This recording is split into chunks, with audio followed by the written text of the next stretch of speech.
Joined by Elle Brooke ahead of her upcoming fight against Jully Poca. We're a couple of weeks away now from the big meeting in Dublin. Now, how's training going so far? Yeah, really good. Really, really good. I've had a really good camp and I'm feeling confident. Compared to your last fight, you're facing a very sort of different type of opponent in Jully Poca. She's much smaller than Danielka. I'm guessing it's quite been quite a different preparation for this one. Yeah, no, it's good. I think out of everyone on the card, we're really evenly and suited. We're both similar heights, we're both short and stocky, so it's gonna be exciting for me to fight someone my size finally. Yeah, that was a big take from the last one when you were sort of facing off with Danielka. You're almost looking up to the ceiling. Is that something that sort of surprised you in the fight? She was a bit more awkward than you expected her to be. Not awkward, but hats off to her. She was a lot tougher than I thought she'd be. Mm, mm. Yeah, I think a lot of people were surprised online because no one really knew how much she would train before. No one, you shouldn't really have much to go off, especially for you. I'm sure it was quite hard to study for someone that didn't really have any existing tape. Yeah, and she's just a character. Like no one knew where she come from. Like no one had no idea. And obviously, like people say Polish are tough, and she was. I think she was experienced, but no one really knew anything about her, and she didn't speak well on the show. She didn't speak English, or like she definitely was a dark horse. And I think that in the competition, well, I think she'll actually do really well, and I hope she does because then it will make me look even better because I've beaten her. Mm. And with Julie, I think no one expected on that night in London for her to have so much Brazilian support. Do you expect the same in Dublin? Because that was quite surprising for a lot of fans. We didn't realize how many Brazilians were actually there on the night.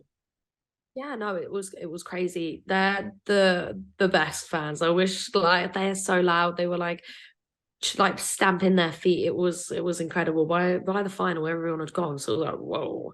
Um, yeah, no, I think I'm gonna get booed on coming out. But whether there's gonna be as many Brazilian fans in Ireland, I don't know. Because obviously we've got Irish people on the card. So hopefully there's gonna be a lot of Irish that come out. It's something different for them. There's not a lot of influencer well, there's not influencer fights that happen in Ireland, so it's something completely different. So hoping that a lot of the Irish people turn up. Mm. And did you watch Julie's fight against Danielle on the night? And if not, I'm guessing you've watched it since. What were your sort of takeaways? Because I think she surprised a lot of people, given she's so muscular. A lot of people expected her to gas out pretty quickly, but she did pretty decent. Yeah. I didn't watch it at the time, but she was before me. I watched it afterwards, and yeah, she's really good. She's how you would think she would be, like aggressive and short. She's got good up and down work as well, like not just head hunting. She hit Daniela's body, but I think Daniela didn't fight back. So it'll be interesting having an opponent that does fight back because I think Daniela made it pretty easy for her. She rarely punched back, and I think that Julie didn't respect her power as well, so she just walked straight through it. Mm.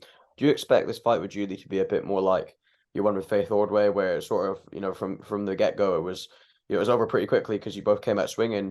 Given Julie was so aggressive in the last one, and I know the one against Danielle Coffey was pretty awkward. Do you see this being a bit more similar to the one with Faith?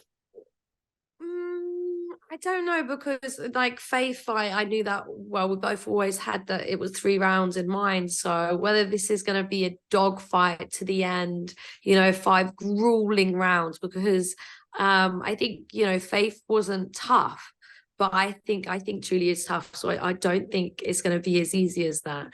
And if it goes the full 5 rounds, I'm fully okay with that as long as I win because she's a tough motherfucker. She's a tough cookie.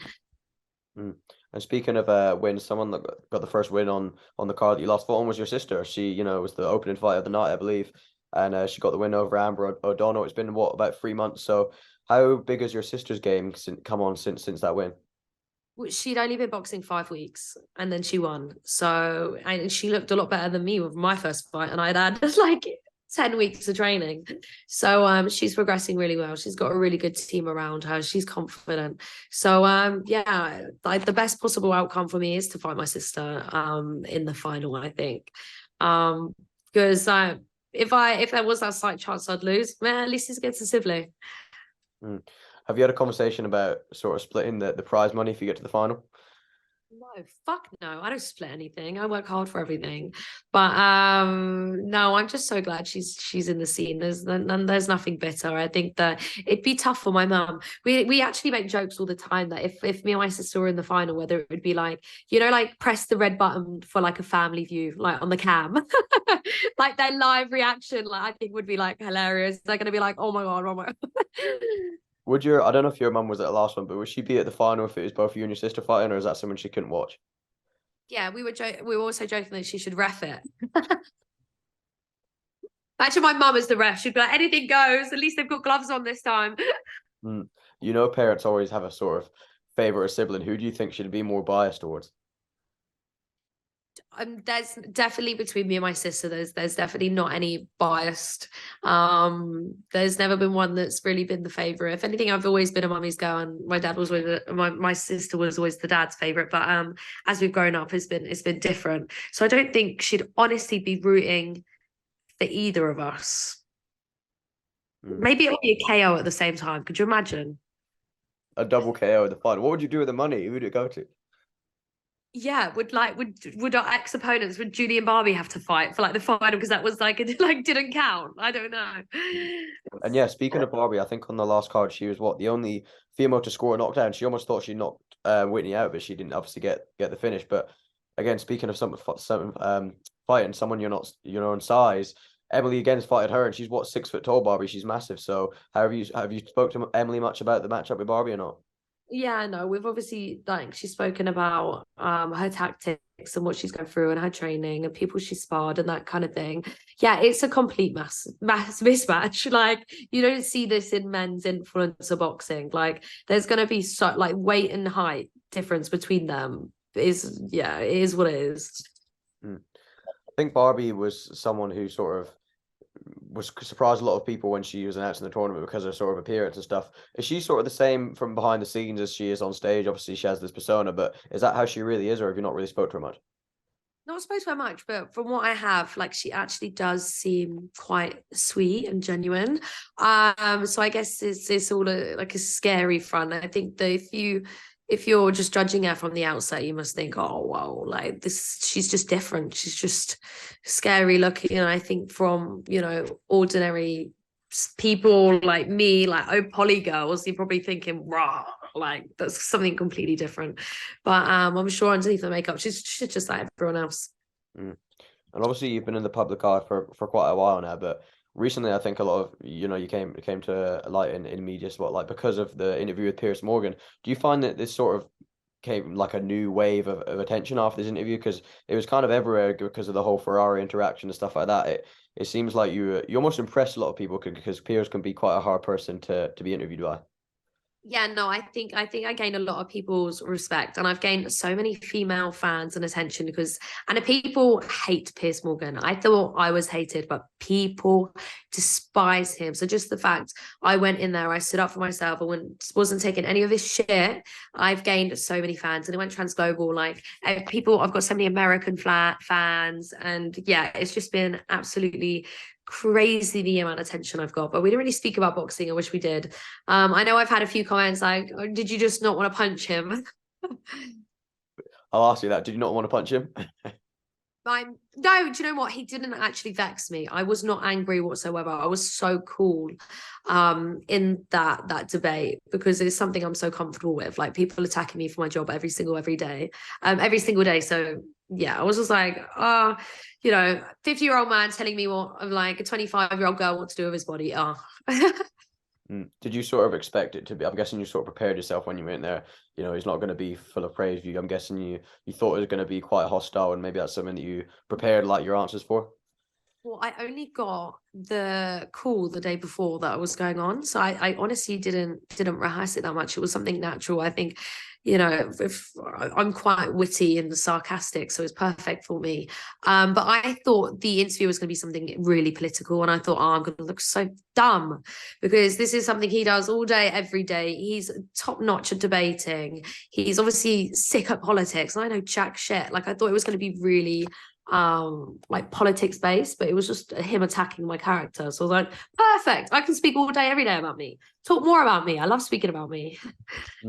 Something that was brought up quite a bit in that was again, before you went into content creation, you were thinking of a career in law. And I sort of wanted to ask, obviously, because you found boxing through, being a content creator, how different would life be if you just stuck to your sort of law ambitions? Do you feel like you'd be less happy now? Do you feel like, again, obviously, I wouldn't be speaking to you, but how sort of different do you think your life would be?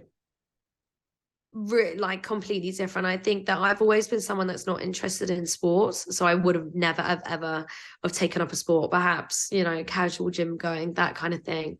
And I think I would have been unhappy living a normal 9 to 5. I'm a very free spirit.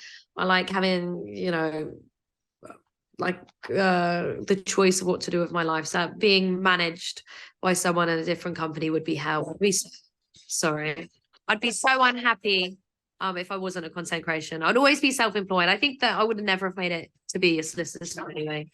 Mm.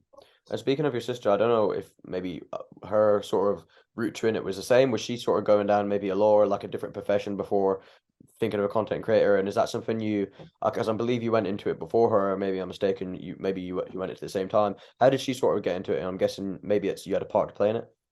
Yeah, no, it was my idea. Well, I was already doing it at the time. I think, oh, why not do that? And she was working like I don't know what to call it, like not PR, like office job, like office work, for a company. So yeah, and I was just like, you should just do OnlyFans, why not? And she's loved it ever since. So And it sort of brings me into my final question. I wanted to do a little 10 things between you and Emily, and you can answer who's better at what. So the first one I'll ask is who's smarter, you or Emily? academically, me, Hmm. Who's the louder one out of you two? my sister. Who's physically stronger? Mm, very even, very, very, we're so even. But she weightlifts more than me, so I'd say my sister. Who's the funnier? Me. Ha ha ha. Who's better or was better at maths? My sister. Who's the biggest drinker? My sister. The better She lo- singer? Neither. Oh, we're both so bad. Honestly, neither can sing. Neither, neither, neither. Hmm. Who's better in the kitchen, cooking wise? Me. Who's a better content creator? It's a bit of a controversial one. TikToks and YouTube, me, because that's all I do. And finally, probably the most important is who is the better boxer? Me. Should I hope so? I've been boxing a year longer.